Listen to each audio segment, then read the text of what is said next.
Hello and welcome to 100% Footy. What a show we've got for you tonight. The story of the season, the Canberra Raiders, minor premiers. Can they turn it into the real thing though? We're going to ask their leader, Joseph Tapine. What about Marky Mark and what he did against the Melbourne Storm? Well, on the back of that, Cameron Munster and Jerome Hughes swing by. We'll discuss that game and whether this man is coming back on Thursday night against the Broncos. Isaiya Katoa on his big plans for the Dolphins. And of course, Scuttlebutt Central, the Hello Sport boys are back and Kennedy's in the house again for all things NRLW. How are we going to squeeze it in? Let's find out. 10 of the starting 13 tonight started in the New South Wales Cup for the Panthers last weekend. He's nearly unstoppable tonight, Jacob Preston, making 3 tries to the back rower. Quite a bad kick in the end. Josh Addo-Carr's away, and this is going to be a spectacular score. Look out, chasing to Pompey. To knock on Warriors, hand over here. And the Eels have got the win. Craig Bellamy's 600th game. The Magic Man, he's unstoppable. He's going for 4. And here's a team fighting for a spot in the 8 that have just absolutely decimated the premiership favourites on their home ground. This is an outstanding set. There's an offload. Tapine away.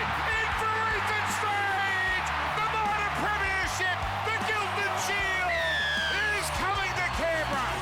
Talk about speed. They've gone back to back, and they're killing them with speed. Hang on, here goes Mariner. Set sail for the corner, inside the wall. Brisbane are in the top 4. It's a hat-trick for Ronaldo. Oh, he loves it. And the Cronulla fans love him.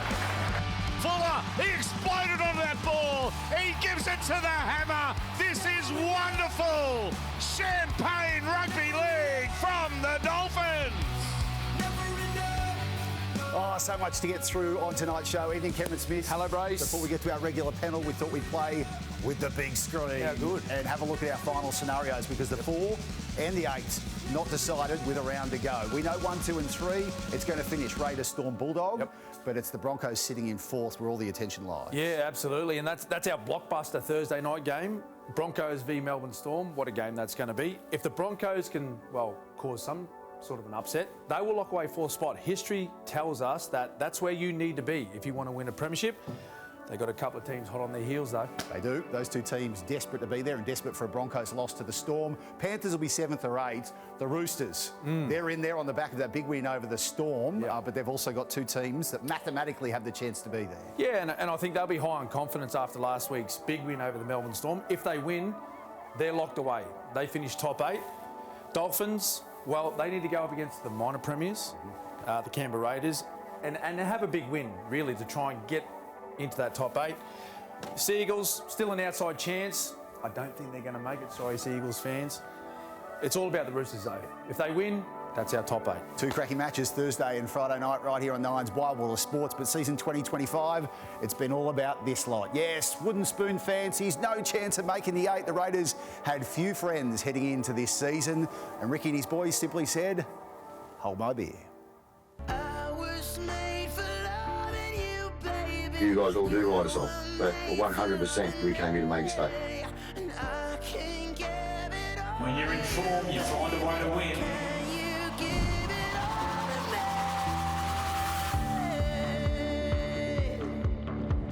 This is where it begins for 2025. An intercept. It's Savage. He's away. Fence. It's a try. A magnificent start from the home side. It's the last tackle.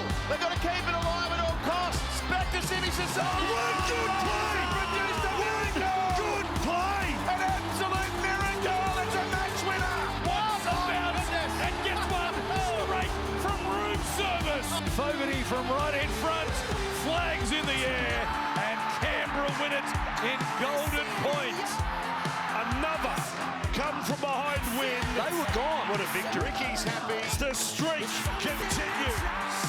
Here is Paddy. It couldn't be. What a story. Strikes it beautifully.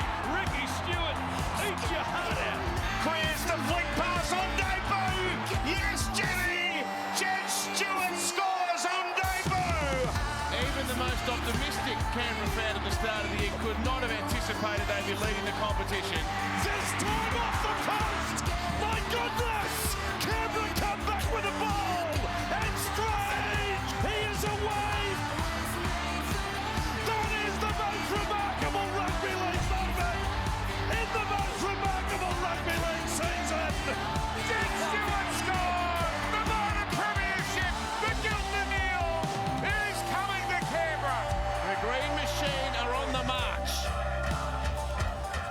What a year it has been. 19 wins, 4 losses, and they finish as our minor premiers before the season has even ended. One round still to go. And for the first time since 1990, minor premiers, their last premiership back in 1994. So forget hold my beer, it's more like hold my milk for Ricky and his boys. It's simply been too good. Great to have your company. You're watching 100% Footy with all the gang. Paul Gallen, evening. Hey, Brace. Hello, Brace. Great job off the top there, mate. Hello, Alana Ferguson. Hello, Brace. You've had a busy weekend. Top Dog. James Bracey, how you doing? Ready to go? I'm ready to go. One round to go. Then Can we have one more look at the ladder just while no. you're I love doing that top 8, though. I can go back and do it again if you like. But I tell you what, just seeing Gusto's, the highlights of the year that was for Ricky and his team, something special. Yeah, absolutely. I had the good fortune to run into them in Vegas. I was over in Vegas before they played the first game of the year and saw them training, saw them at the gym when they were working out there. And I said to him, I said, they look fit. He said, they're fit. When they played that night, they belted the Warriors and they look fast. They look fast and fit. They did so much travel in the early part of the competition. They were all over the country. They were over to Vegas and all that sort of thing. They just put it all behind them. They've forgotten how to lose. And they've won games where they've looked as though they weren't going to win, but they've managed to win anyway. Which is the opposite of what they used to do, Alana. Oh, exactly. And look, they've been rewarded for their consistency. But aside from that, they've been a really exciting footy side to watch. Like, their brand of footy is outstanding. They've backed some of their young guns. I mean, going back to the last time they won the premiership and the minor premiership in the 90s, they got the Canberra Raiders so many supporters. It's exactly what this side is going to do, just off the back of the footy that they're playing and also the direction that they're travelling. What a great opportunity to be able to get that shield in front of their home fans on Saturday, are they? Yeah, incredible race. Great scenes there for the Raiders boys. Been a long time, hasn't it? As you mentioned off the top, 1990 was the last time that the Raiders picked up a minor premiership. Sticky, their coach, he was actually playing halfback. So good. That in that season, incredible. But looks so happy. We're just watching vision here of that mighty Canberra Raiders team of the early 90s. Yep. So they 90, they won the premiership. 94, Mau's last season, they win the premiership. That's some vision there. Yeah, I think back to my childhood. I was born in '83, so I was sort of 7, 8, 9, 10 years of age. A lot of kids that I went to school with and played junior footy with, they become massive Raiders fans because of this team. Are your mate Sticky, Gal? He's done a great job, hasn't he? I've got to be honest, they've had a good year and they've been up top of the ladder the whole season, but it wasn't until I watched them play live, I reckon, 5 or 6 weeks ago, I thought, this team can win the comp. Gus spoke about their speed, how fast they move, how powerful they are, but not only in attack, they do that in defence too. They move really, really fast in defence, which I think they can win the comp. All right, enough about talking about them. Let's talk to them. Their skipper, Joseph Tapine, has been good enough to join us tonight ahead of their final clash of the season this weekend against the Dolphins. Joe, great to have you on the show. Congratulations, mate. A great season, but an amazing couple of weeks too. The miracle of Mudgee and then grabbing that shield over the weekend against the Tigers. Must be a real buzz around the club at the moment. Hey, guys. Yeah, definitely. We've been, since the start of the season, probably underdogs, and to have that achievement, not just for our club, but for our fans, was huge for us, and to do it in front of them in the weekend was huge. Joe, there's a little bit of talk this week about resting players for the last round of the competition. How do you guys feel about that, and do you know who will be rested? I think there will be a couple resting. Probably won't go into it until it's named. I'm really excited to see, some of the boys. They'll probably get their chance. Hey, Joseph, tell us a little bit about your squad. Yourself and Papa up front, provide so much experience, and then you got Fogarty in the halves. But what have you made of all those youngsters, particularly your outside backs? What have you made of their season thus far? Yeah, unreal. I think even Sevilla, who actually got injured halfway through the year, was unreal before he got injured, and it's good to have him back. But even Kay and Ethan, I think a big goal for our leadership group was to create a mentality and a space where all those boys can feel free to come out and play the footy they want to play, and it's looking really rewarding at the moment. It looks like that. It looks like you're such a tight-knit group, Joseph, but what about the evolution of your coach? What's Sticky been like this year? Yeah, like I've said, I've been with Stick for nearly 9 years, and we've evolved together, and to see him grow and change, I think anyone that knows the young fellas coming through these days are much different. You can't really be as tough on them like when I first came through. I had to carry bags and that, but now it's kind of a level playing field. Oh, Jeremy Smith used to be the best at that, making me carry his bags, but now you got to, everyone's pretty much on the equal playing field. Yeah, you got to try and mush that in as well. I was going to ask that question, Joseph. How many different versions of Ricky Stewart have you seen in that 9 years? I've seen a lot of it. Oh, I've seen them all. I've heard about a couple too. Yeah. Right at the start of the year, I had the good fortune of meeting up with you blokes in Vegas and watching your performance there. And I said to Ricky Stewart after the game, they look so fit and look so fast. You've actually used less players than any team in this competition this year, which means they're all very, very strong. There was a hell of a lot of travel in the early part of the year. You got over that and kept winning. How big and how important it has been, the stability, and what did you do during the off-season to produce this sort of year that you got? Yeah, we talked about a lot, the travel.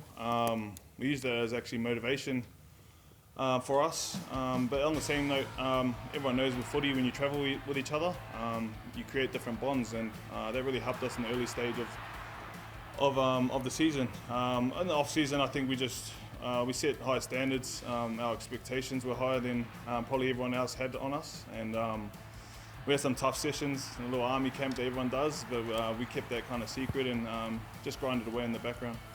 You've tended to win games in all different ways this year, including a few games where even during the contest you were written off on the scoreboard, but managed to find a way. What's it like out there with that sort of confidence and belief? There appears to be no panic regardless of how the game's going. Yeah, I think that's probably been one of our best improvements this year. I think in previous years we've probably, when things go wrong, we turn on each other and look to blame each other. This year we know if we stick to our process and stay calm that we can bounce back and do something special. So that's probably been the main change I've seen. Do you say do something special, Joseph? Obviously 2019 is fresh in a lot of rugby league fans' memories, no more so than Raiders fans out there too. That night, a controversial grand final to say the least, a loss to the Roosters. Is there motivation for the players that were there then for what can unfold over the next month and a bit?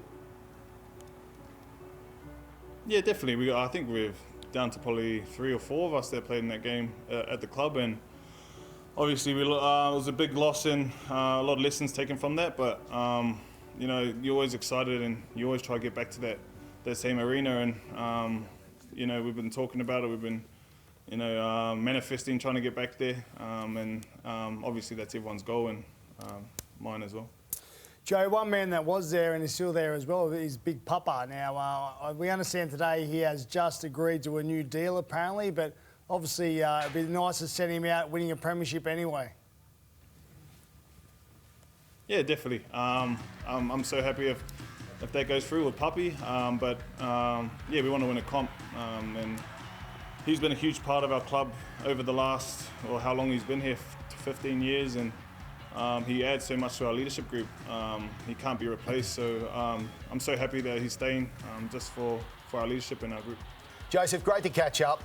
All the best for your team, whoever's running out there against the Dolphins this weekend. And in particular, all the best for that final series. Fast approaching, mate.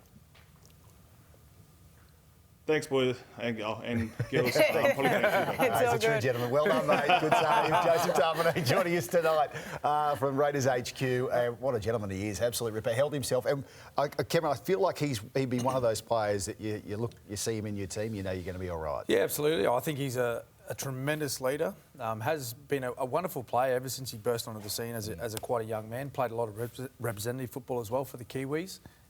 He's done a wonderful job with that football club this year. I'm really interested to see who they rest this week. I remember the year we went. I've said multiple times this year they remind me a lot of us in 2016, and we only used I think 20 players that whole season. We didn't rest anyone. We had a couple of injuries at the back end of the year, but we didn't need to rest anyone. They've got a very young team there. I don't know how much they need to be rested. I don't know whether they're going to break the rhythm that they've got going, but Sticky knows better than anyone. So, yeah, hopefully if they do rest plenty of players, it won't affect them week 1 of the semi-finals. The 4 they've confirmed so far, Kaya Weeks, Ethan Strange, Jed Stewart, Josh Papali. See, other than Papa, they're all young. Anyway. But Ricky has, Gus, been talking about the bumps and the bruises. I think it's the ones that he genuinely feels like they've been carrying something that he wants to focus on with the rest. Yeah, he'll know best which ones need a break. mind you, their strength has been stability this year. And I heard Craig Bellamy talking on the weekend, and I've heard him talk at other times. He thought he mucked one up a few years ago when he rested players in the last round. That's why he rests them a week early and he wants to go into the last round full strength. But, you know, they had that minor premiership on their mind. They had to win those games. I don't think it's going to matter. One of the things about winning a premiership, people ask what's it take to win a premiership. And it's a lot of things, talent and fitness and strength and luck and all that sort of thing. But chemistry, the chemistry between the players, and you blokes have been in premiership winning teams, when players are just at that right stage of their career, young and old, and the experienced ones and the talented ones, it's the experience that has that bit of self-belief. And they're explaining that in games this year, where games where they look as though it's lost or they look as though they're struggling, but they find a way to win, and they've been doing it all year against the odds. And I think chemistry plays a big part if you're going to win a premiership. I'll tell you what I've noticed about the Raiders this season as well, and it goes back to that leadership group, is just before they run into half-time, and we see a lot of clubs want to walk in together, but they actually have a huddle and they have that leadership group. 9 times out of 10, it's Jamal Fogarty, but we've seen Joseph Tapine do it as well. They almost have like their half-time chat before they go and meet the coach. So the leaders are doing a really great job, and they've got that beautiful balance with their younger players as well. But yeah, it's no fluke that they're playing the football they are with that kind of confidence. They've got it right. Damn right they do, and at the right time of the year. Stay with us. You're watching 100% Footy. Still plenty more to come. Isaiya Katoa joins Michael Chemis for an exclusive chat on carrying the Dolphins' premiership hopes on his shoulders. The Hello Sport Boys are back with 100% dribble as they give their take on a wild weekend of footy. And up next, Storm superstars Cam Munster and Jerome Hughes swing by ahead of Thursday night's blockbuster against the Broncos. As we head to the break, though, here's a sneak peek at the 167 boys taking on Perfect Partners with Pappy. Perfect Partners with Pappy, brought to you by 9 and 9 Now. Let's go. Do the girls think you guys can dance? Who is the better dancer? I'm going to say Molly's going to say no, but I'm definitely a better dancer than her. Just like... You get the Dougie, just bob. Nah, I don't really. I just got like maybe like a little Dougie here and there, but Mum's got the Dougie. No, don't look at me, bro. Mum's got the He does the cat daddy and he does DJ. Yeah, the DJ. Oh, yeah, the DJ. But can you dance? When I'm pissed, I can, yeah. So do you think she'll say you can dance? No, I don't think she will. Okay. When Cam drinks, he thinks he can dance, and it's hilarious. Yes! And then he actually thinks he's killing it. I think they all do, though. Yeah. I can see Jerome being okay. No, he just doesn't dance, though. He's more like a head bob. Just, you know, in the corner with the head bob. Yeah.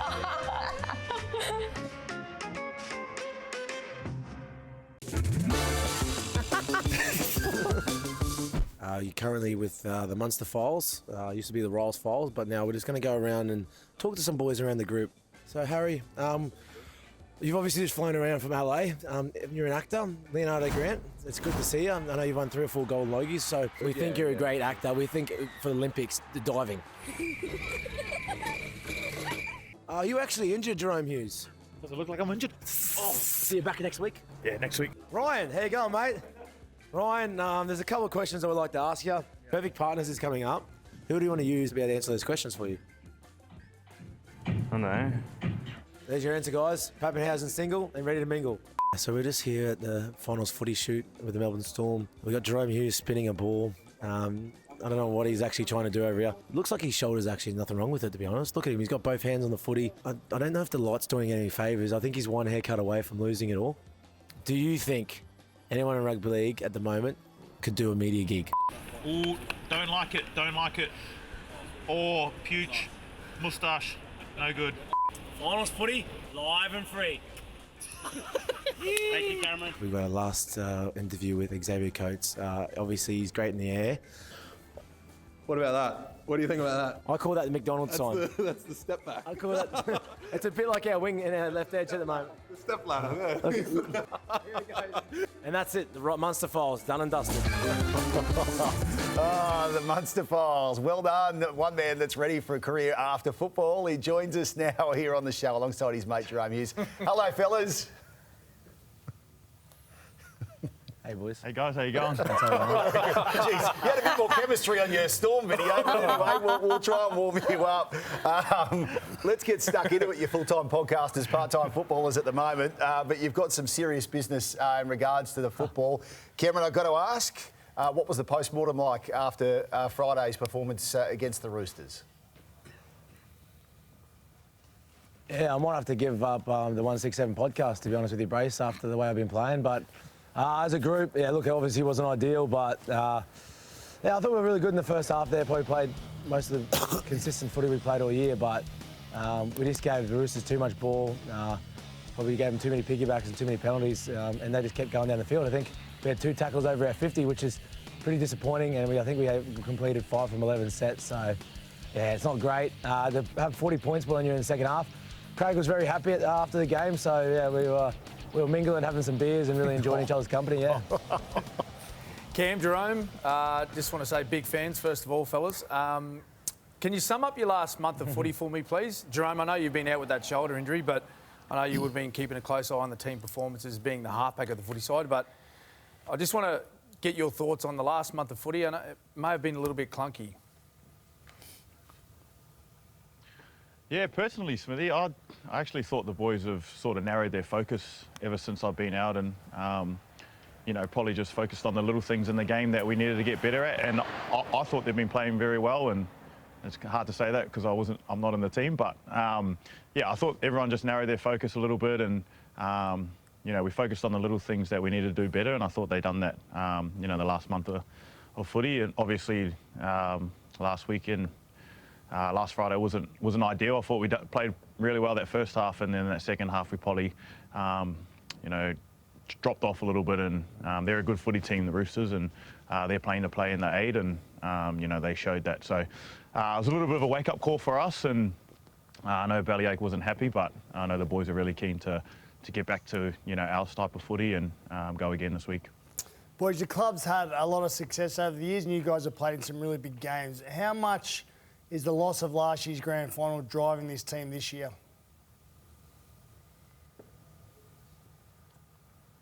Yeah, I think we're obviously hungry. We've spoken about it a little bit, Gal. We went over some moments and some key learnings that we got beaten in last year, and some moments that we probably thought we lacked in, like just in certain energy levels and certain things that when we got the ball and then obviously didn't execute, just the way they got around their teammates, and we probably didn't do that last year. A couple of boys, looking back on it, probably like a little bit less experienced than certain blokes, but if we get the opportunity this year, I think we're very experienced in a way of how the week goes, how we can obviously do things preparation-wise, and we had a really good week. That was probably the frustrating part. We trained really well during the week, and then it just felt like a nightmare, really, when you played the grand final last year. So for us, we obviously had some moments and learnings there, and yeah, we just want to make sure we're playing a really good, consistent footy coming into September, because the Raiders are playing some good footy. Obviously, Penrith are there. Broncos are playing some good footy. And you've got the Dogs and the Warriors breathing down our neck. So, yeah, look, we're looking forward to the following week. But, yeah, we've got to make sure we play well against the Broncos on Thursday night. And hopefully we can get back to our consistent best. When you do take on the Broncos, boys, obviously you still won't have Harry Grant, but will the rest of the team be intact? Are you looking to rest anyone, or will we expect as full-strength side as what you can put out there? Yeah, Lana, I think we'll obviously missing the little grub Harry, but I think we're going to get most boys back. Everyone's had their sort of rest, and I think Bellyache might look to rest maybe 1 or 2 others, but I guess that's the call of the players as well. So, especially after last week and how the performance went, I know a lot of the boys are keen to get back out there. So you'll be playing, Jerome? I've just got to pass a few tests. I actually got to tackle Munn and Nelson a couple of times, and if I get through that, I'll be all right. You'll be sweet then, no worries. Lock it in. Hey, fellas, I'll be sweet with him. Yeah. Hey, boys, tell me about the mindset for the footy team over the next 2 weeks. Obviously, big game this Thursday night. Broncos up at Suncorp. Craig always circles, you know, the Broncos matches on the calendar, but your position is locked in the top 4. You're going to finish second. The Bulldogs are going to finish third. So you know you're playing the Dogs week 1 of the finals. Have you got that game half in the back of your mind preparing through the next 2 weeks? You know better than anyone, Smithy. Bellyache's in the now. He doesn't care about the following week. He wants to make sure we play our best footy come Thursday night. Like you said, he's got it penciled in and loves playing the Broncos at Suncorp. So we're going to expect a big crowd. And the best thing for us is probably playing at big crowds and big stadiums, because we're not going to be able to hear each other and have that finals feeling. And the last couple of weeks we played against teams that are fighting for their season, you know. So Broncos are fighting for a top 4 spot, and last week the Roosters were fighting for a top 8. So it's a good, obviously, experience and good learning curve for us going into those type of big games. It's going to be do or die after next week, and this Thursday, and we need to make sure we're playing like a do or die season, and we need to be able to be at a consistent best like we keep talking about. And we've been pretty clunky, like you spoke about, probably before the month that was just gone. And if we can get back to playing that consistent footy for 80 minutes, pretty confident we can give this competition a red-hot crack. Great to catch up, fellas. Thank you, Cameron. Thank you, Jerome. We'll see you both on Thursday night at Suncorp. Can't wait, fellas. Catch you then. Thanks, guys. Big fan. Thanks, guys. Let's get that one out. Well done, the podcasters, two footy players. They're rivals, though. They've got a bit to play with and play for on Friday night, I should say.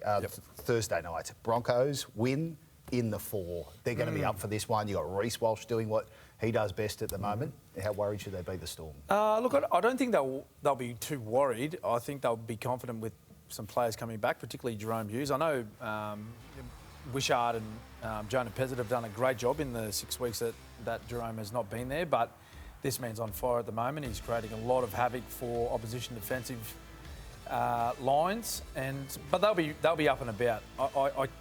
I think back to a lot of times when there's been poor performances by the Melbourne Storm. Yep. They've never backed it up with another poor performance. Yeah, they don't really go back to back. No. I'll tell you what, though, this Brisbane team, they are unbelievable. I've never seen a team that does not reflect their coach as much as them.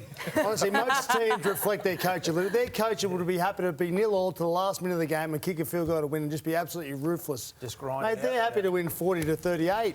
Mate, they're flicking balls out their backside, 1 metre out from their try line, tackle one, throw them 30-metre cutout passes, scoring 100-metre tries.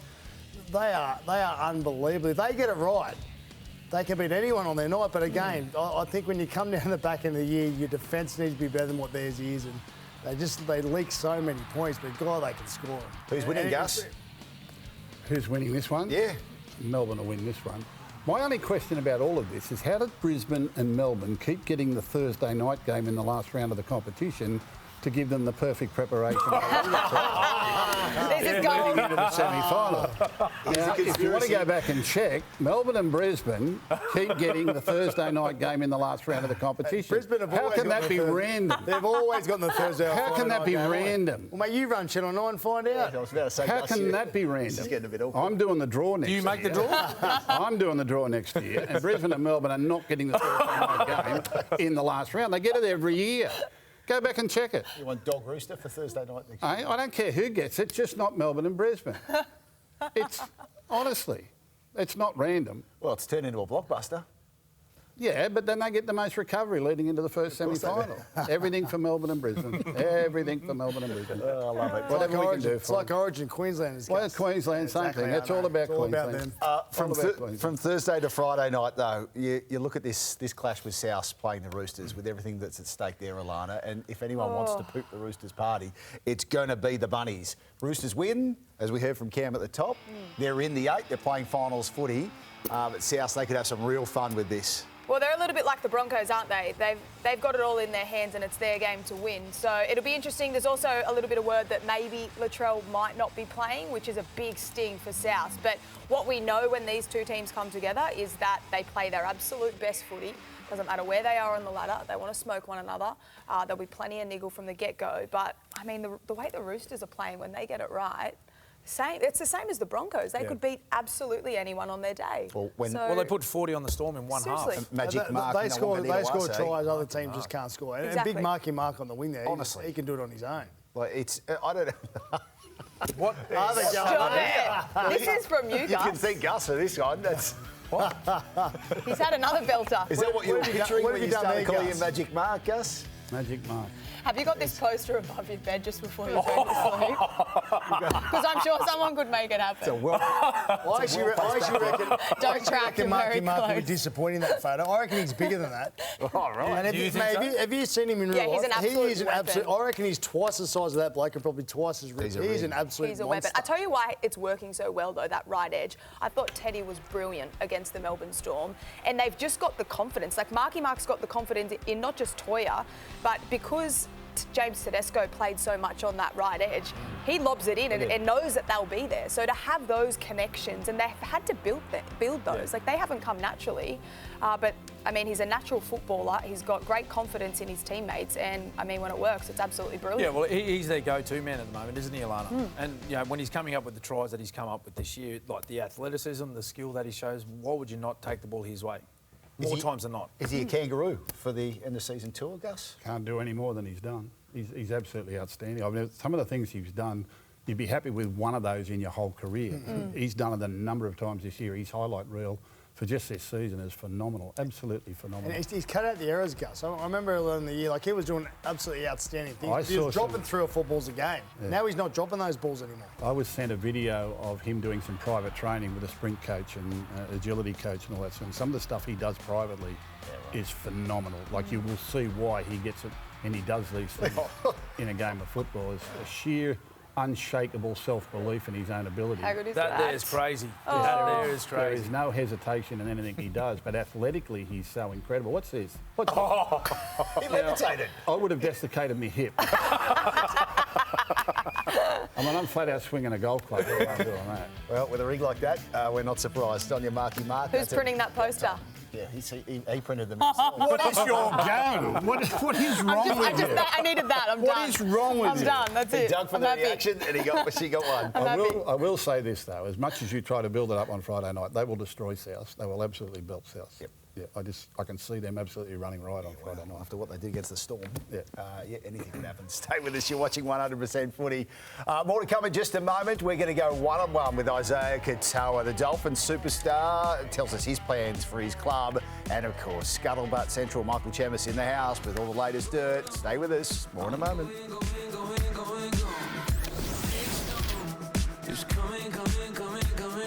What a ball! Magical from Katoa. Well, I'm sick of rapping him. He's too good. He's untouchable. What a threat. Katoa. The Dolphins go back to back. Take me back to the moment you signed with the Dolphins. They had never seen you play before. They saw a highlights video that your manager Liam sent them, and they decided to sign you on the back of the video. Is that true? Yeah, it is. It's pretty crazy when you think about it because they're taking a chance at a kid that they haven't watched live play. They're just, I guess, going off talk and one highlights video. I think the first time they watched me live was the following year, so and that's after the contract had already been signed. So whether they watched me live and didn't like it, it's probably a little bit too late. So take me back. You're at Penrith. When's the first moment you start to think, you know what, I might have to get out of here? I knew that if I was to stay at Penrith, that I was, probably going to be sitting behind, Jerome and Nathan, for a while, and rightfully so. They're, great players. You definitely, I guess, wouldn't be pulling them out of the team, to put an 18-year-old kid in there anytime soon. But then I remember we set up the conversation about it. At the time we had to do it over Zoom. I think it was Peter O'Sullivan. He passed it on to Wayne, and it was, oh, Wayne, did you want to say anything? And pretty much just said, Isaiah, when you come over, I'll make sure I look after you off the field. I'll make sure I get the best out of you in terms of your footy career, but one thing I know I can promise you is I'll look after you off the field. And it's something that he did do. That was, I guess, the turning point in getting my decision to be like, all right, now I think I do want to go over to the Dolphins. You mentioned your dad earlier. The impact he's had on your rugby league career. Talk us through that. A way to describe my dad is definitely tough love. He never really, I guess, gave me any raps, congratulated me. At the time, I just thought like, oh my God, like my dad's never happy with me. He's always disappointed in my games. And I guess now that I'm doing it professionally and doing it as a job, I can understand why he did that. Something I'll always be grateful for is, I guess, the tough love that he showed me when I was a kid. What follows is Penrith then deciding, well, we're not going to spend time investing in your development when you're not going to be here. I completely understand what Penrith thought at the time. Right from the age of 12 to up until I was 18, they've developed me as a junior, they've always kept me in the system. And then fast forward a couple of months and they ring me and they're like, oh, we want you to come back and play Cup this week. And I was only supposed to go back for the one game and then went on to play the grand final. Was it a field goal in the grand final? Is that what happened? Yeah, that was the field goal that year against Newcastle. It took me about 4 goes, but you got there eventually. But I got there eventually. I'm going to put you on the spot.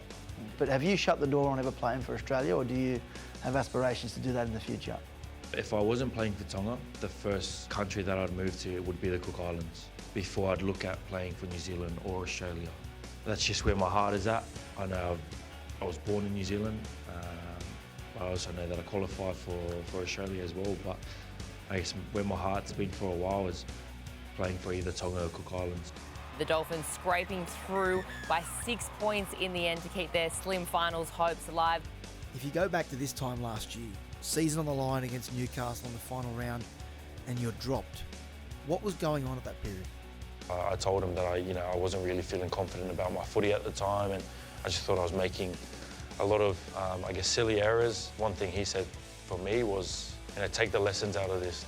You don't want to ever be in this position again where you want to get to the back end of the year to, decide a game. You're playing in one of the key positions and you end up getting, sat out of the team.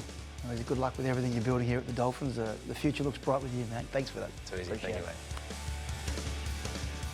Isaiya Katoa, he is a man on a mission, and he'll know come that match against the Raiders whether or not his team has a chance to play finals footy this year. One-on-one with Michael Chemis, who joins us now. Evening, Chemi. James. Before we get to Scuttlebutt, how impressed were you with that young man? Oh, I think he's a super impressive young kid. He speaks so well for his age, and you can see why they've handed him so much responsibility so early in his career. And it's a great story. Like you said, he got the opportunity to leave Penrith behind Nathan and Jerome, and he's made the most of it. He's got his head screwed on, hasn't he? Very Plus the good. talent. He's a wonderfully talented young man. State of Origin is not far around the corner for him. He's unbelievable. I hear Joey talk about him, and sometimes Joey gets excited about young halves coming into the game. But this kid, everything he says is true. He's an unbelievable player, probably one of the best talents I've seen. I think it's a real compliment to him that vision of him is being shown to young halfbacks now in clubs, in pathways, and even some senior halfbacks about what lines to run and how to run a play. And for someone so young to be so accurate with the way that he runs his lines and his plays is incredible. He even had Nathan asking him questions in Origin as well about how he does different things on the field. So that's the ultimate compliment, isn't it? He was a bit of a mentor, now he's an admirer. I love that. But let's get on to Scuttlebutt Central. What are we going to start with? Why do I get a feeling I'm going to be getting asked? I'm looking forward to this. Normally I'm hammering Gus for being compromised, but you're compromised tonight. Well, Mr. Bears board member. I hope you got a Sharks question for Gal down there. Don't worry, I do. Mr. Director down there, I love it. OK, go. Do your best. Well, the story over the weekend is around the Bears and the potential of the recruitment manager, Ezra Howe, and the Gold Coast Titans have complained to the NRL about his involvement with the Bears. Now, the NRL are saying they never employed him. He hasn't been employed, and the allegation from the Titans is that he presented the club with a letter of offer, with a Bears letterhead to them saying that he had an offer from the Bears. Now, they're the allegations put forward. They also accuse him of taking Titans IP with him with the intention of going to the Bears with that information. Now, it's my understanding that he will not get the Bears job. He was never appointed. And Ezra Howe and the NRL are now looking at what the facts are and if there's any sort of breach of NRL rules. So, it's all ended with Ezra Howe basically being jobless now. He's resigned from the Titans, and he won't be. My mail is he will not be at the Bears. Yeah, well, any idea on who the Bears are looking at? You tell me. Mate, you're into all over this sort of stuff. Mate, if you are looking at someone that's anti-tampering, you have to listen to the rules. November 1, James. Oh, I love it. Excellent, mate. We'll take you on board as advisor. While we're on the Titans, though, obviously a lot of players he recruited or just in general. Now they've got a new coach. Is the new coach going to be looking to make his mark? Yeah, I think he's stamping his authority on this roster. It's my mail. We already know that David Fafita's been given permission to look around. It's my mail that Philip Sami, Regan Campbell-Gillard and Brian Kelly have been told they're not part of the plans. If they can find something else going forward, then they are more than happy for them to look around. The other one there's been a lot of talk around is Khan Pereira, who was disillusioned with the club, was potentially looking to go elsewhere. My mail is that Josh Hannay wants to keep him there and needs to sort that out in the coming weeks to keep Khan Pereira at the Gold Coast Titans. All right, the Newcastle Knights. There's going to be a lot of chat about this team, obviously, beyond season 2025, the latest. Well, they put together a coaching committee to appoint this new coach, and they've brought on Michael Hagan as part of a 5-man committee to help them choose that.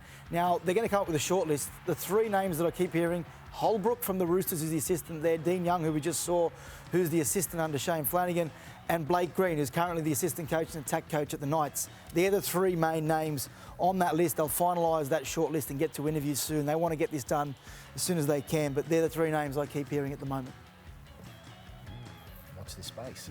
I'm intrigued to see. I thought all the talk was Blake Green was just going to walk into the job. Well, he's got a lot of support from the players. Now, is it dangerous for the players to have too much of a say in what's going on? I'm sure the club knows how they feel. It's a matter of then going through the process now and working out who the best candidate is. The Shark. I swear this is an annual conversation. The Sharks and having a home final at Shark Park.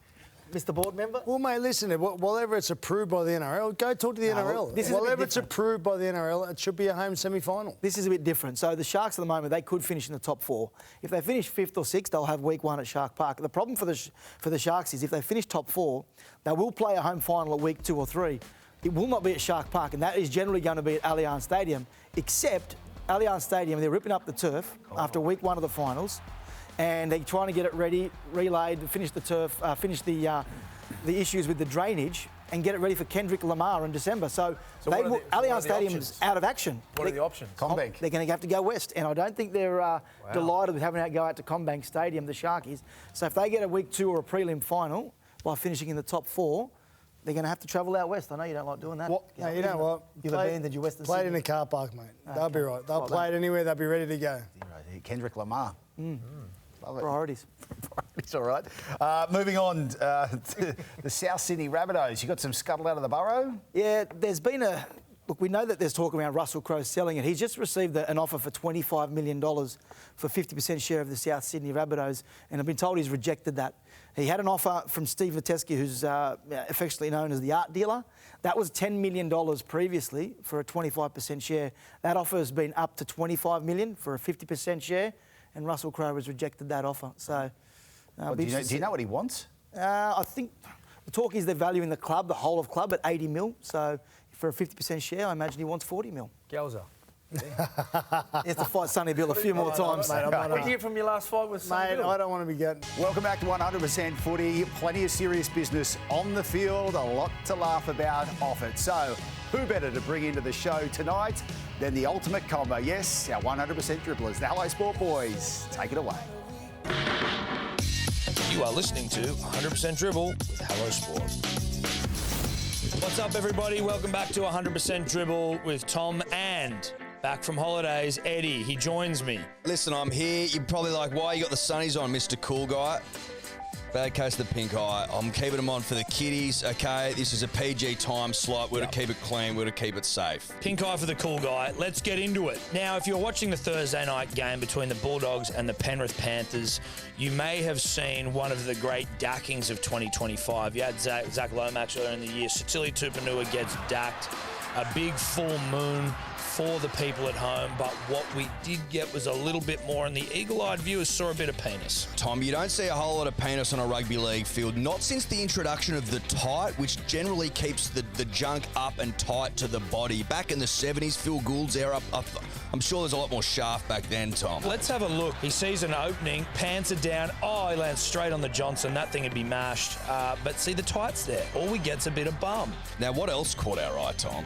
In the same game was Ivan Cleary, coach of the Penrith Panthers. Heard of him? Yep. He gets a lot of lip by a chirpy young fan. Ivan mutters something back before realising he's on the big screen. Ivan's team's down, resting 16 players. He tells the kid where to go. Oh, whoops, I'm on the big screen. Back in the day at the SFS, Tom, before they did it up, they used to have the fans right in front of the glass. Yeah. That was Lip City back then. Yeah. That's when you'd see, almost a brouhaha between fan and coach. Yeah. When a coach could spit in a fan's mouth. Toby Rudolph was in the media this week, Edward, talking about how 2 times this season, off the back of reactions to antibiotics, he's pooed his pants during a game. How do I put this politely? I shit my pants during the game. The most notable of which was against the Gold Coast Titans. That would have been in the first 10 minutes, and I was out there for another 15. My question to you is, what happens for the remaining 15 minutes? That's a long time for a poo to sit in a pant. It's got to start running down the leg, doesn't it? And more to the point,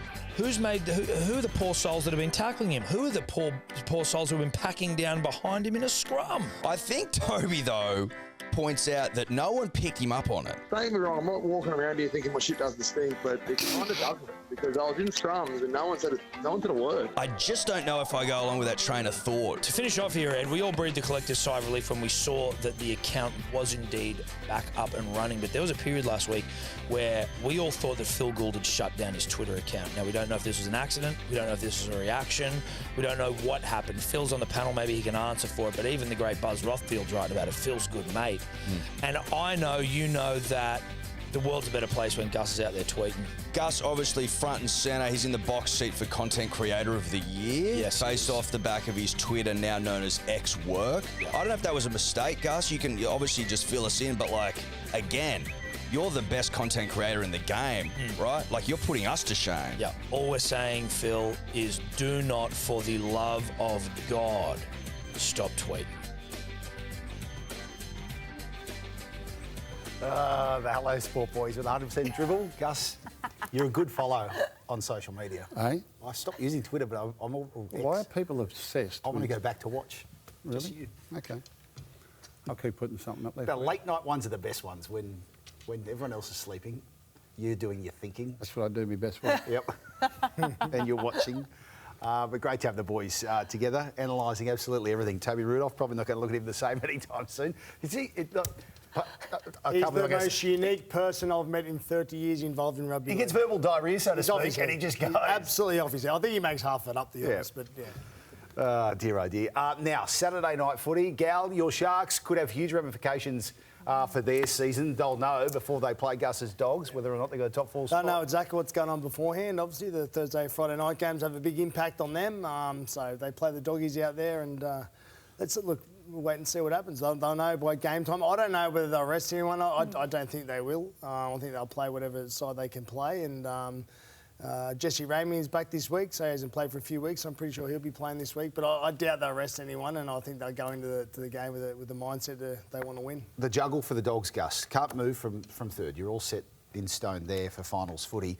But the match last week against Penrith, a depleted Panthers side, what did the team learn, and what does the coach want to do this weekend in terms of resting as opposed to having the full strength side? Yeah, I said in on the coaches' meetings this morning, there's absolutely no talk of resting any players. And, you know, they knew the draw way back at the start of the year, what it was going to look like at the back end. And I think we finished with Warriors, Roosters, Storm, Panthers, Sharks. So we were playing virtually the top five sides around that time. And so they'd set themselves for this little period. It was awkward for the players last week because Panthers did what they did. And don't get me wrong, Panthers did 100% the right thing by them. I absolutely agree with what they did. It just made it an awkward preparation for the Bulldogs in what they were trying to do. But they got through last week, virtually unscathed, otherwise losing Jacob Kiraz. But they'll go in full strength against the Sharks this week, and what the game means on the ladder means nothing to them. It's all about preparation for the finals. So, Gus, I don't know if you heard Cameron Smith after the game, after that Bulldogs game, but he seems to think that they look quite clunky without Reid Marnie starting at hooker. What's your take on Bailey Hayward starting and how it's all sort of panning out at the moment? Do you think he needs to be there? Yeah, I leave it up to the people that work with them every day and talk to them every day and see them every day. They've got their plan. They've been planning the season out as it's gone along. I love Reid. You know I love Reid. I got him on this show and he's been wonderful for us. But right at the moment, they pick the team in what they think is the best long-term interest of the team, and that's the way they'll go. They're the ones working with them every day. Hell of a game coming up. That's Saturday night footy on 9 right here in the Wide World of Sports from 7 p.m. Alana in the hosting chair, ready and raring to go. Gal, you're going to do our Cash Converters conversion of the week this week. Sure am, and should have seen on the weekend. We played the grand final of 14, D-La versus Guy Meow. We got them in Golden Point, but have a go this for a try. Xavier Coates, eat your heart out. Oh, my God. Would you believe that kid's name's Xavier? His name is Xavier Terrides, and this kid here, Jack Wells, from the sideline, kicks it from the side and they go 12 all. Take us in the Golden Point, 10 points, 10 minutes each way, Golden Point. Tyson Sedemau centre scores about 2 or 3 minutes into the second half of Golden Point. But let me put that goal kick into perspective for you.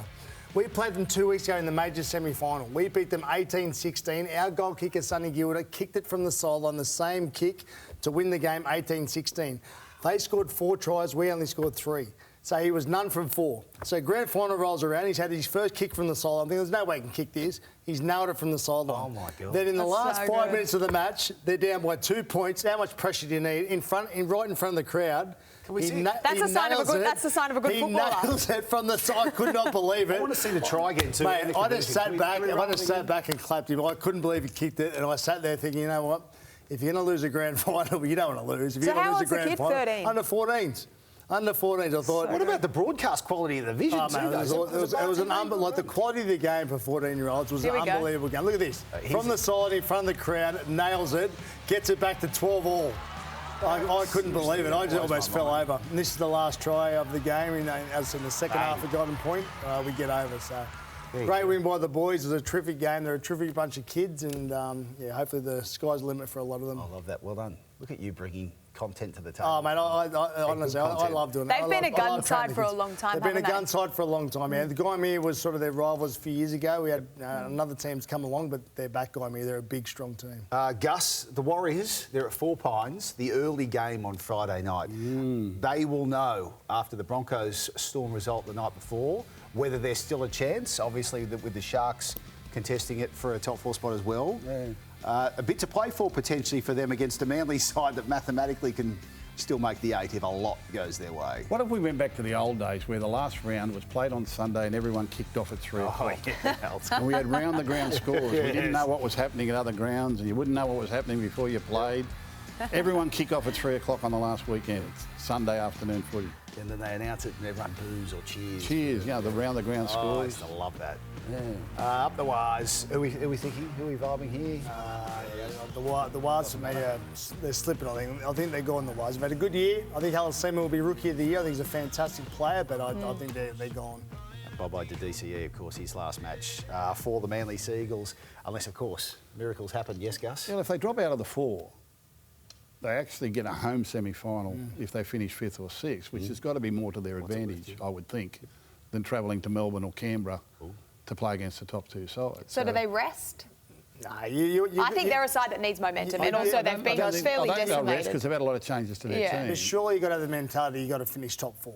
Oh, 100%, 100%. But 5th and 6th do get a home semi-final. Yeah, I know. So it's not all is lost. And then from the first weekend of the finals, if you finish in that bottom 4, you are playing losers along the way towards the grand final. History shows they need to win the premiership, which is what they're all there to do. The premier in this comp is well hidden, Paul.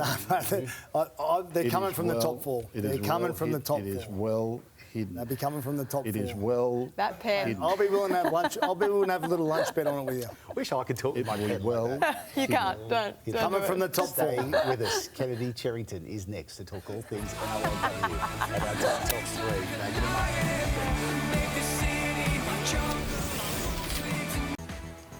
Welcome back. This is a great moment over the weekend. Little Fontini Saltis, of course, daughter of our legendary caller, Peter Basaltis, a Broncos diehard, and got to run out with the NRLW ladies over the weekend. So well done to the Bronx and well done to Fontini as well. Speaking of the NRLW, look who's in the house yet again, Kennedy Cherrington. Yo. I got the call up again. We're back then.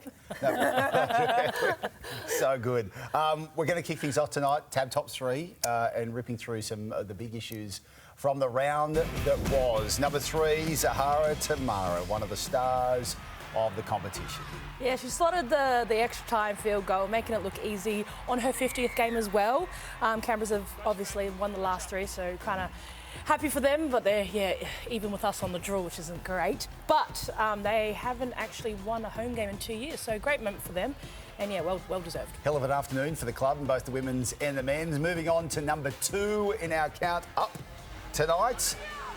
And we go to another field goal. Another double field goal. Same footage, different jerseys. Yes, exactly. There was a bit of a weird one. I think that's the first time it's happened in the NRLW. Youngest to ever do it as well, Kiriaratu.